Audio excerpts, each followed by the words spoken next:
Mes très chers compatriotes, le spectacle U2 auquel nous assistons aujourd'hui est l'image nauséabonde des institutions illégitimes mises en place après les hold-up électoraux de janvier 2019 traduisent une théâtralisation inacceptable de la vie politique et le mépris total de l'intérêt général.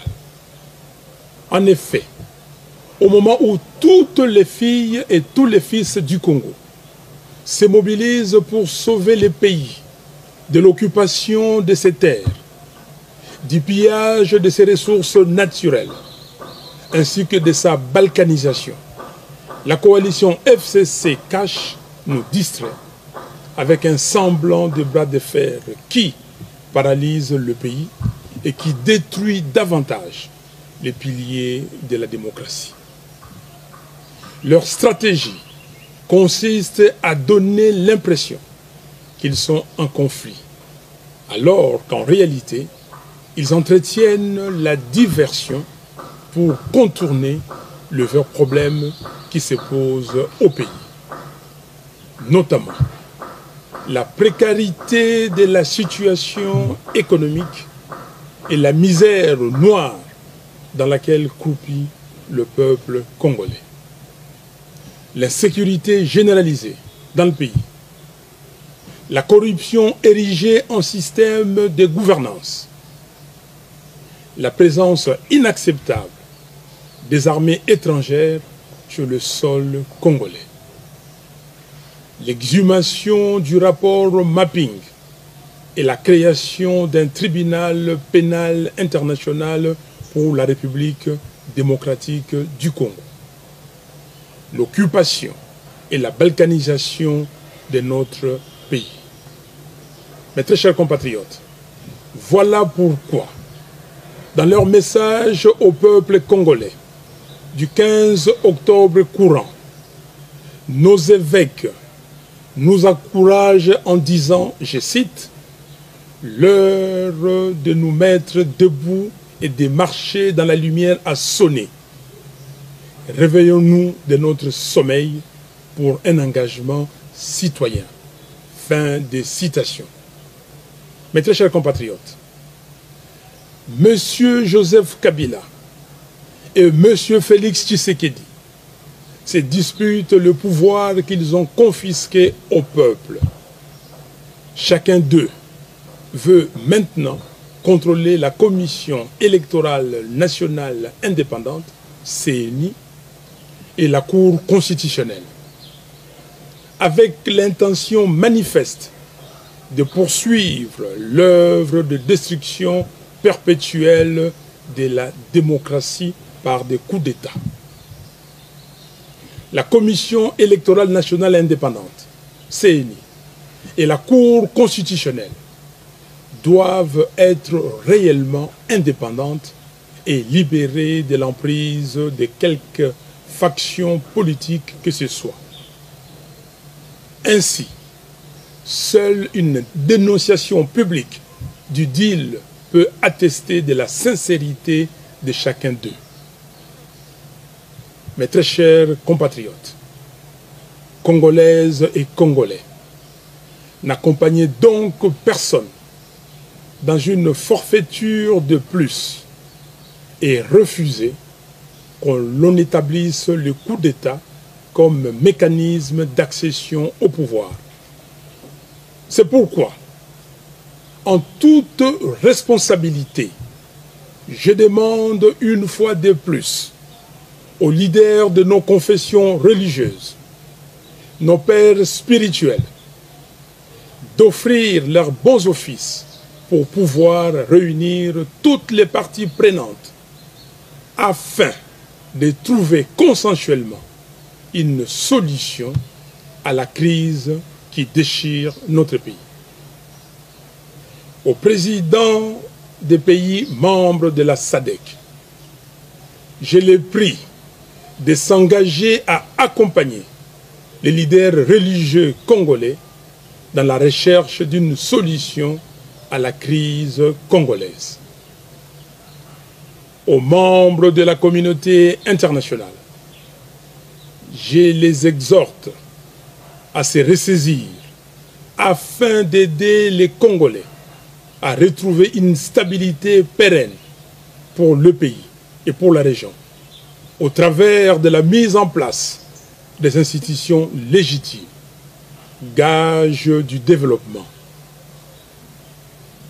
Que vive la République démocratique du Congo, que vive son vaillant peuple. Je vous remercie. Mes très chers compatriotes, le spectacle U2 auquel nous assistons aujourd'hui est l'image nauséabonde des institutions illégitimes mises en place après les hold-up électoraux de janvier 2019 traduisent une théâtralisation inacceptable de la vie politique et le mépris total de l'intérêt général. En effet, au moment où toutes les filles et tous les fils du Congo se mobilisent pour sauver le pays de l'occupation de ses terres, du pillage de ses ressources naturelles, ainsi que de sa balkanisation, la coalition FCC cache, nous distrait, avec un semblant de bras de fer qui paralyse le pays et qui détruit davantage les piliers de la démocratie. Leur stratégie consiste à donner l'impression qu'ils sont en conflit, alors qu'en réalité, ils entretiennent la diversion pour contourner le vrai problème qui se pose au pays.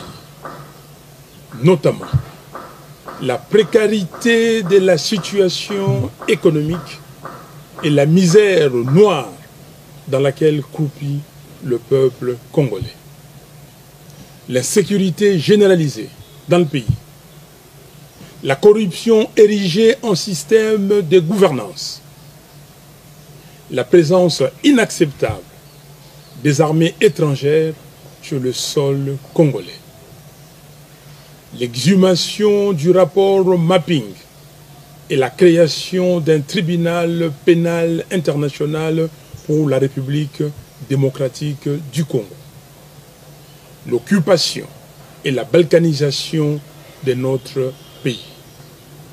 Mes très chers compatriotes, voilà pourquoi, dans leur message au peuple congolais du 15 octobre courant, nos évêques nous encouragent en disant, je cite, « L'heure de nous mettre debout et de marcher dans la lumière a sonné. Réveillons-nous de notre sommeil pour un engagement citoyen. » Fin de citation. Mes très chers compatriotes, Monsieur Joseph Kabila et Monsieur Félix Tshisekedi se disputent le pouvoir qu'ils ont confisqué au peuple. Chacun d'eux veut maintenant contrôler la Commission électorale nationale indépendante, CENI, et la Cour constitutionnelle, avec l'intention manifeste de poursuivre l'œuvre de destruction perpétuelle de la démocratie par des coups d'État. La Commission électorale nationale indépendante, CENI, et la Cour constitutionnelle doivent être réellement indépendantes et libérées de l'emprise de quelque faction politique que ce soit. Ainsi, seule une dénonciation publique du deal peut attester de la sincérité de chacun d'eux. Mes très chers compatriotes, Congolaises et Congolais, n'accompagnez donc personne dans une forfaiture de plus et refusez qu'on établisse le coup d'État comme mécanisme d'accession au pouvoir.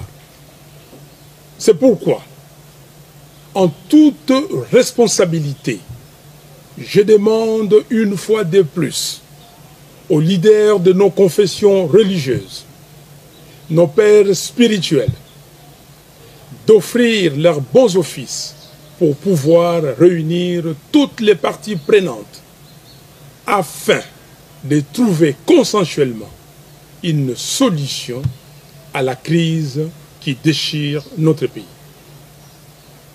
Au président des pays membres de la SADC, je les prie de s'engager à accompagner les leaders religieux congolais dans la recherche d'une solution à la crise congolaise.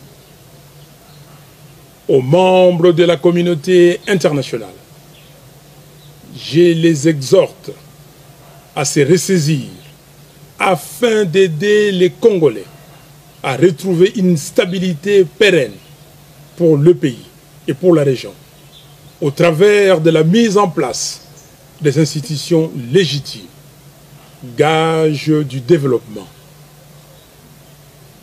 Que vive la République démocratique du Congo, que vive son vaillant peuple. Je vous remercie.